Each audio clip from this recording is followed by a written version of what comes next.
Muhammad Rasulullah saya suka sangat, dan tak saya lupakan lagi satu kitab, yaitu karangan Dr. Sa'ad Ramadan Al-Buti, tulisan Dr. Sa'ad Ramadan Al-Buti.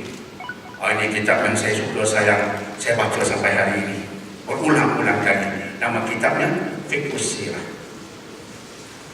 Nama kitabnya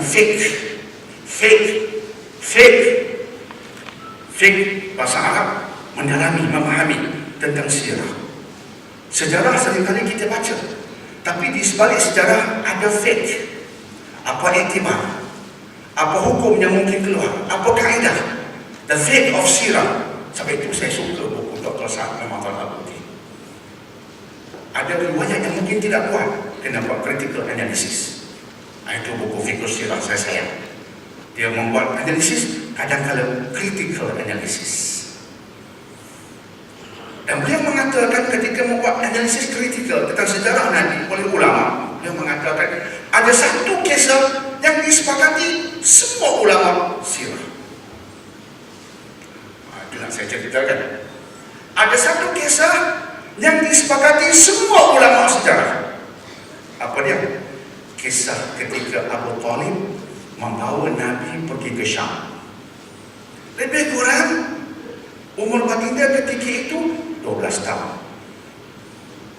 Lebih kurang umur baginda ketika itu 12 tahun.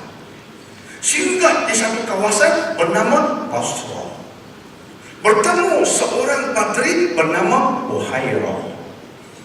Dipendekkan cerita, Buhairah melihat tanda-tanda yang ada pada Rasul, dan Buhairah mengenal pasti ini bakal jadi Rasul. Terus Buhairah berkata pada Abu Talib, wahai tuan, ini siapa? Anak siapa? Anak saya, kata Abu Talib. Orang Arab jika sayang dengan anak saudara, dia kata itu anak dia. Buhairah dah tengok. Buhairah kata tak mungkin. Abu Talib mengatakan sesuatu yang dinafikan Buhairah. Buhairah pertama kali tengok Nabi, tapi nampak tanda. Kamu siapa? Siapa bapa dia? Saya bapa dia. Tak mungkin. Bagaimana Buhairah tahu? Sebab dia tahu berdasarkan kitab. Alladzina atainahumul kitab ya'rifunahu. Mereka kenal, tengok kenal. Tak mungkin dia ada bapa. Benar, bapa dia meninggal dah, tapi sebab saya ni bapa saudara rapat dengan dia macam anak saya. Tapi you bukan bapa dia kan? Saya bukan bapa dia, minta maaf. Betul kamu. Tak mungkin dia ada bapa. Sekarang sila bawa dia balik, wahai tuan, dan jangan beritahu pada bangsa Yahudi. Aku khawatiri jika Yahudi tahu, mereka akan bunuh dia. Yahudi akan memusuhi dia. Benar, semua dalam kitab. Benar firman Allah. Sebab itu zaman Nabi pun tokoh-tokoh, walaupun bukan ke semua, tokoh Yahudi Nasrani pun Islam. Abdullah bin Salam, Tamim Ad-Dari, Hatim At-Ta'i, dan sebagainya. Alhamdulillah, tengah beritahu masa dah habis dah. Punya bawa jelas air. Syukran.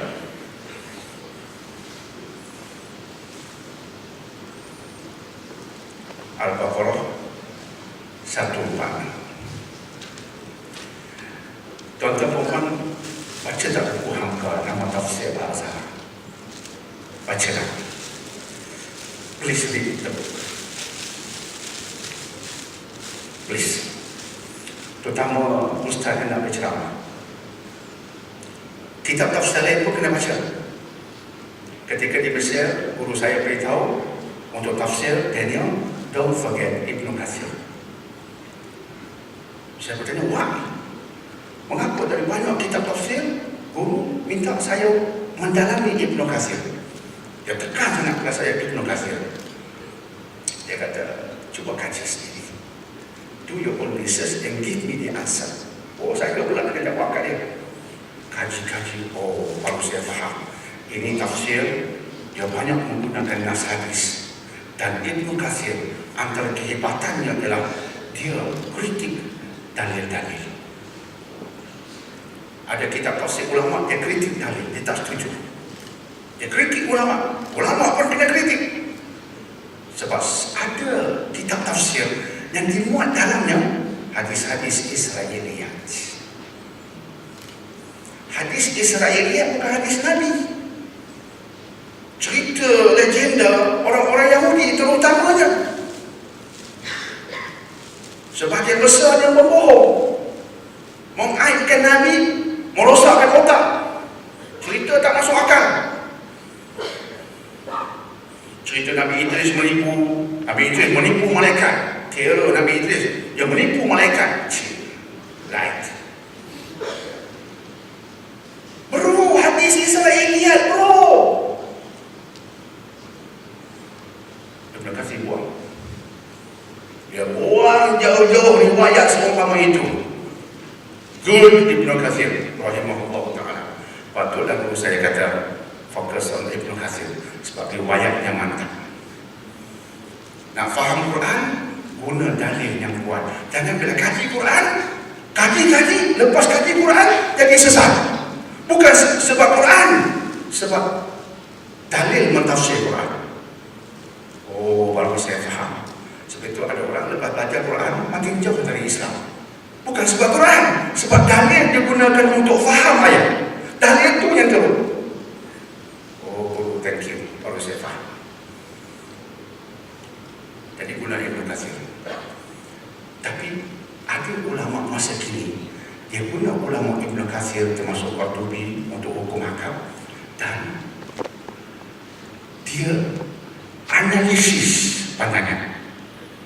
Kemudian dia ambil ayat, dia analisis, kemudian dia cerita bagaimana aplikasi ayat. Ulama dahulu tak cerita. Dia cuma cerita apa kajian di zaman dia.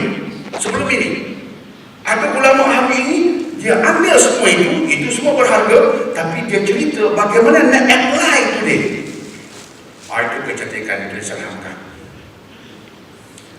Itu menyebabkan saya sayang sungguh pada tulisan Hamka, termasuk tafsir Al-Azhar oleh Hamka.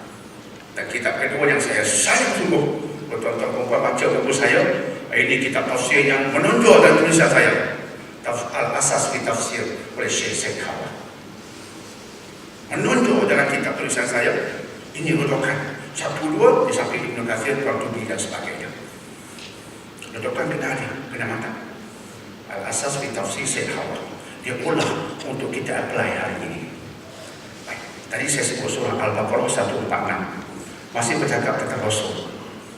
Hebatnya Rasul, sebelum baginda datang, orang dah kenal.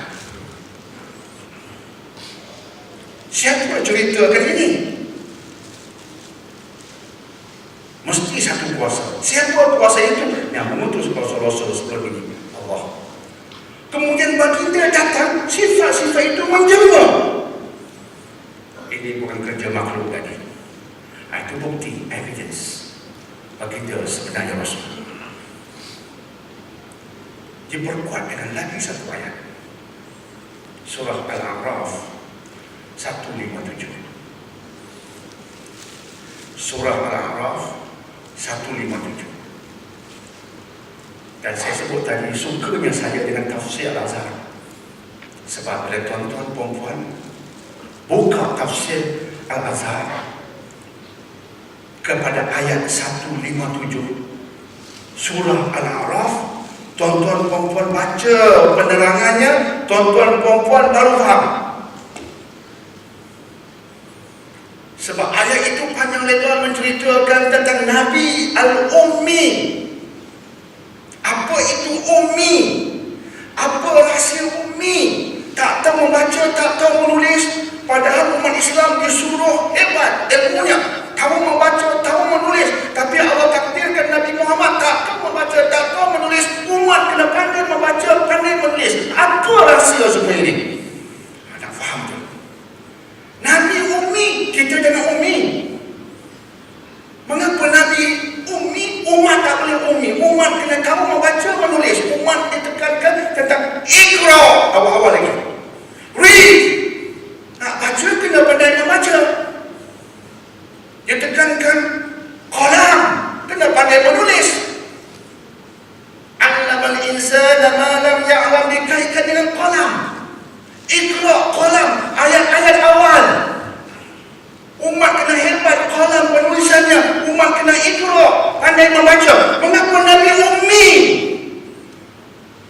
signifikan. Ini bukti signifikan. Bukan main-main. Ini takdir ilahi. Dan disebutkan orang ahli kitab akan dapati cerita Muhammad dalam Taurat dan Injil. Dan itu evidence penting. Sebab itu alhamdulillah ada tokoh Islam hari ini mengkaji Bible. Tuan-tuan perempuan tahu sebab apa? Dirangsang oleh ayat-ayat tadi. Allah mengatakan, Allah dah cerita dalam kitab-kitab sebelum ini. Mari kita kaji kitab-kitab sebelum ini. Kita tunjukkan kepada Kristian, tunjukkan kepada Yahudi. This Muhammad is there in your book. You should be his follower because it is mentioned in your holy books. And these are the verses, bro. Contoh Syekh Ahmad Didat. Contoh Dr. Zakir Naik. Di Kanada Dr. Jamal Badawi. Dan ramai lagi. Di Malaysia pun kita sedang melahirkan tokoh-tokoh itu. Di Pulau Pinang ada seorang bekas Kristen.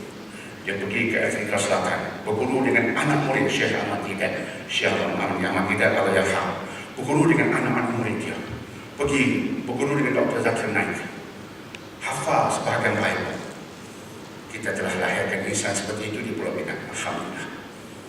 Jadi bila ada interface dialog, kita berani himpun, panggil pantri hebat di Malaysia, panggil pakar agama Buddha yang hebat, dan kita panggil brother kita untuk berbincang. Tak sampai berdebat, berbincang tentang who is God, who is prophet. Dan kita tak pernah takut. Walaupun ada guru agama takut, jangan buat begitu. Kita kata